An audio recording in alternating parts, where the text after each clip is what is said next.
Just allow it, let it go, surrender, get yourself into a receptive state. What does that even mean?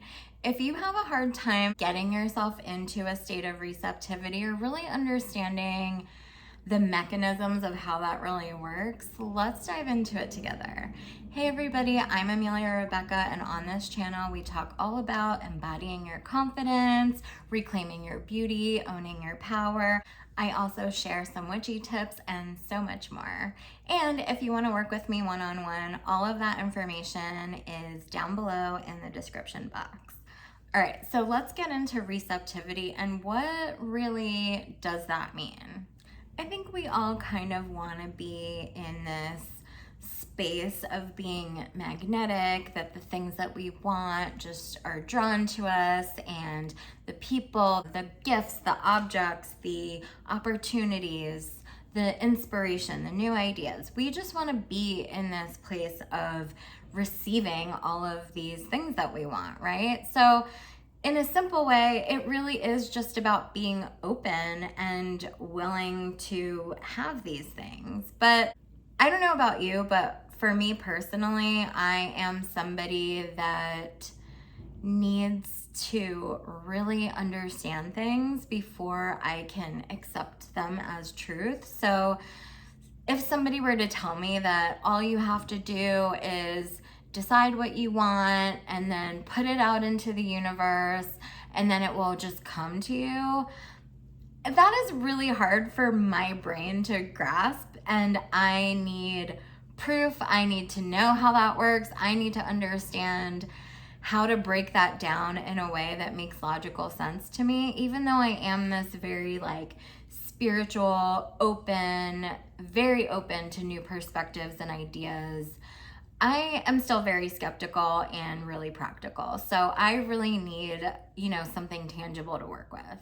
So I'm somebody that really does believe that anything is possible for any of us, and we can create and have the life that we really want and be exactly who we want to be, and the possibilities are totally limitless. So this idea of receptivity and wanting to understand it in my mind so thoroughly that I could fully accept it so that I could live the life that I want and really be who I want to be is something that I've been fascinated with for such a long time. And when I was thinking about what I wanted to talk about in this video, I was remembering how even when I first started seeing my therapist years ago, the very first session that we had, she asked me what goals I had in getting out of my work with her. And my response was being receptive. So this has been something I've been working on understanding for such a long time. So I'm really excited to talk about it now. So why is it hard for some of us to get into this receptive state? I mean, our society does not really prioritize that or teach us how to do that. There's so much importance placed on hustling, working hard, being really practical, pulling yourself up by your bootstraps and just getting it done and being really outwardly active and achieving your goals in that way, which sure, that totally works, but it's also very limiting, because if you only approach things from that perspective, then you're prone to burnout and you're prone to being in a place where you're abandoning the needs of your body and what your soul needs. And those are such huge elements of being in a place where you can expand and grow in your life. So yeah, that I don't really buy that. I think that if you're not reaching for the stars, or if your goals and dreams in life are more practical, then approaching things in that way could totally work for you. But I'm pretty sure that the people that are watching this video and me, we all want to know that opportunities in life to grow and expand are endless, and the possibilities of what we can have and who we can become are limitless. So yeah, even though we're not really taught how to do that, that's definitely one way that makes it hard for us to just accept that receiving everything that we want is possible. And I think there's also an element of needing it to make logical sense in our minds that, you know, the next step in our life unfolding is to receive these things that are our intentions. And I've been thinking about how can I make this process make logical sense to me? And what I found from my personal experience is if I'm in a place where it's hard for me to receive, it's because there are certain things that are lacking. So maybe this will also resonate for you. So lacking a sense of safety, lacking a sense of trust, lacking a sense of clarity, and lacking ownership. So let's break that down. If you do not feel safe to receive your intention, it is not going to come. So how can you take your power back and cultivate a sense of safety within yourself? If you're calling in a relationship where, you know, the partner is your dream partner, you're receiving the kind of love that you want, you are just whatever. It's all the things on your wish list, but your past experiences have been that, you know, you get cheated on, or you don't get your needs met in relationships, or you have some stuff to work out from your childhood that you've observed around relationships. So it doesn't quite make sense for you to receive a loving partnership because those things haven't been resolved.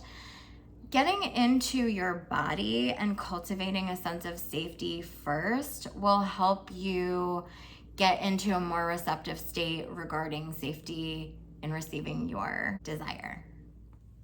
Now let's talk about trust. If you do not trust that what you want or who you want to be is available to you, that it's accessible to you, that it's already here for you, then cultivating a sense of trust within yourself is how you take your power back in this area. And it's totally possible to cultivate a sense of trust within yourself. And I actually think that it is foundational for being able to trust in the universe and trust that life is unfolding for you perfectly. And developing trust in your relationships becomes easier when you start with yourself. And I did actually just post a video called Trusting in Yourself to Trust the Universe that goes in much more detail about how to cultivate that sense of trust if you want to watch that. So highly recommend doing that and taking your power back in that way. Now let's talk about clarity. Do you really know what you want? Because I think a lot of people actually struggle in this area. It's like we want these broad things, like we want the money, we want love, we want success, we want a house, we want, you know, these very like surface level things. Not that they're not important, but I think it's really important to understand more in depth about why you want what you want. Coming up with your why, that is so major, because if you're saying that you want a relationship, but going back to that sense of safety, if you don't feel safe to have a relationship, then what do you really want? You know, is it that you want to feel loved? Is it that you want to feel connected? Is it that you want to feel taken care of? Do you want to feel supported? And I actually really think that when you connect with your inner child and facilitate this dialogue with them and ask them what they need and what they want and what would make them feel the most supported and loved in a relationship, that is such a huge game changer. And when you get clear on these layers of depth to your desire, so it's like, I want love, but I want love that makes me feel supported, that makes me feel loved, that makes me feel like I have a partner that's devoted to me, that I have the kind of support that I want, that I have somebody whose lifestyle really matches the lifestyle that I'm creating for myself. Then those layers help solidify in your mind why you want what you want, that make it so much more logical for you to pursue exactly what you want, receive the thing that you want, and also not really waver on settling for something that's not in alignment with you. Because if we're just saying we want love, but we end up attracting just whoever, but they don't match these underneath surface level needs that we have and desires that we have, then you're not really getting exactly what you want. And I want us all to have exactly what we want. You deserve to have the love, the success, the money, the whatever desires that you have in the exact ways that you want. Another thing that I've been playing with in terms of money is not that I just want to have money, but I want it to come to me in ways that feel really good, that delight me, that surprise me, that make me laugh, because that's actually an inner child need and desire that I have, is to just be surprised by life, to be in awe of the ways that things unfold for me. So it's like, yeah, receiving money is great, but how much better would it be if it came in a way that just totally blew my socks off? Like, we all deserve to have this richness in receiving our desires, and I just want that for all of you.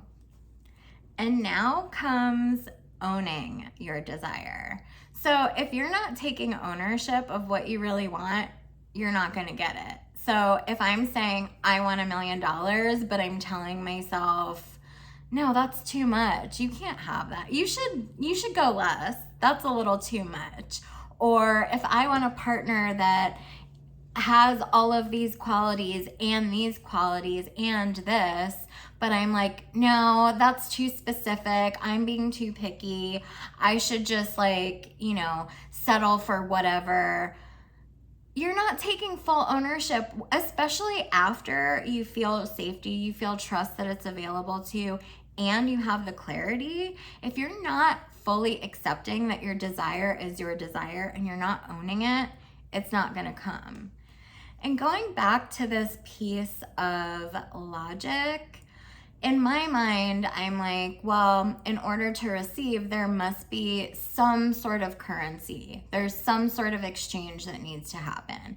This is the exchange. Having the safety, the trust, the clarity, and fully owning your desire, that is the currency that I'm giving to life, I'm giving to myself, I'm giving to the universe in order to receive it. Now, what about the waiting period? You've established your sense of safety. You really believe that what you want is possible, that it's already happening. You fully own your desire. You're really clear on what you want. You've done that work, right? You've done your part of the exchange, and now comes the period where you're waiting for it to show up and exercising your patience. This is definitely a period that I've struggled with and still struggle with, I'm not gonna lie. Like, I'm very impatient and I'm like, okay, I've done the work, where is it? So that's where we can continue to build the sense of trust within ourselves, feeling safe, knowing that it's already done. Continuing to go back to these exercises will help you during this period, but the biggest thing is to just live your life. Go about your day. Don't worry about it. And I know that's easier said than done, but if you're fully present and you've already connected to the body and you've established that sense of trust, it does actually make it a lot easier to keep moving about your day and keep living your life until you're just surprised and delighted because that thing has shown up. Or, oh my gosh, you look in the mirror and you're like, oh, I am embodying these qualities. I'm totally who I want to be. And now you're in a place where you continue to grow and expand. So I know that this period is super challenging for a lot of us, but really the answer is to just live your life and keep coming back to the exercises that are helping you. I also wanted to talk for a moment about action. So even though this video is all about getting into the receptive state and receiving your desires, action does play a role. And, like I mentioned in the beginning, society places so much emphasis on outward action that everything's just totally out of balance for us. So how do you know that you're taking the right action? How do you know that the actions that you're taking are inspired versus something that you're doing to compensate for this waiting period because you're just trying to control the outcome and bring it to you closer? But that's not quite, it's like spinning your wheels. It's not going to get you exactly what you want if you're approaching things from that place. So the way that I've reframed action is, if I was already the person that received those things, or I've already embodied those qualities that I'm cultivating within myself, how would I actually act and move about my day? Because it would be different from who I was when I was asking for the things that I want.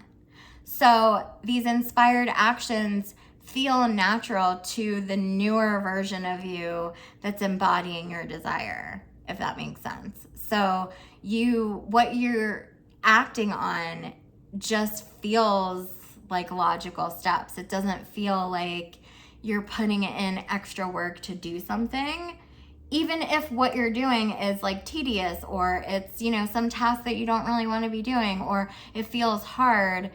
It feels natural.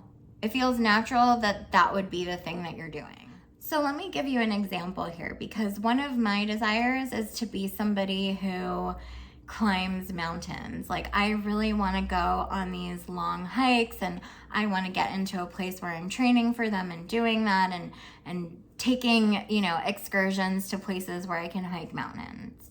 So the person that came up with that desire, that version of me, is not somebody that is motivated to get up and exercise every day. It's like pulling teeth for me. Like, I will do it, but I'm not consistent.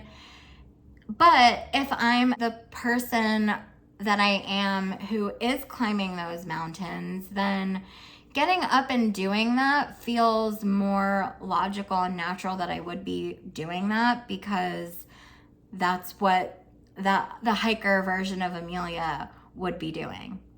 So it's kind of like that. It's like you're doing something different, but it is aligned with who you're becoming. Now, let's talk about doubt and fear, because this waiting period is perfect opportunity for those types of feelings to creep in. So if that is something that comes up for you because you've done the work, right? You've done the inner work to get yourself prepared to receive, and you're taking actions that are inspired and in alignment with the person that you're becoming. So when you still aren't seeing those things show up, how do you manage that? So first, I want to say, I think it's super important to not ignore those feelings and just allow them the space to arise and observe them. Just check in and be like, okay, this is what's coming up for me. Feel those feelings, allow them to just take up space within your body so that they can be moved out, and then come back to those exercises of cultivating safety and cultivating trust within yourself. But I also wanted to introduce curiosity. Curiosity to me is like opening a window in a dark room and allowing just a little bit of light to come in. And that illumination just shifts everything. So if you're having thoughts that are, reflecting doubt and fear, having a sense of curiosity and being like, what if that's not true? What if, okay, that was true in the past, but what if it's not true now? What if things are different now? I'm approaching things differently than I have before, so wouldn't it make sense that things would show up a little bit differently in my life? What if those things are possible? What if those things are actually happening? And giving yourself the space to be curious can really help you so much here, because it just creates this opening for us to be able to keep moving forward and maintain this momentum of moving and expanding in our lives. So, if you're somebody that does tend to struggle with receiving, but you really do believe that the possibilities are limitless and you can be whoever you want to be and do whatever you want to do and have whatever you want to have, I really hope that these tools will help empower you to keep moving forward and succeed in having all of your desires fulfilled. All right, I'll see you guys in my next video. Bye.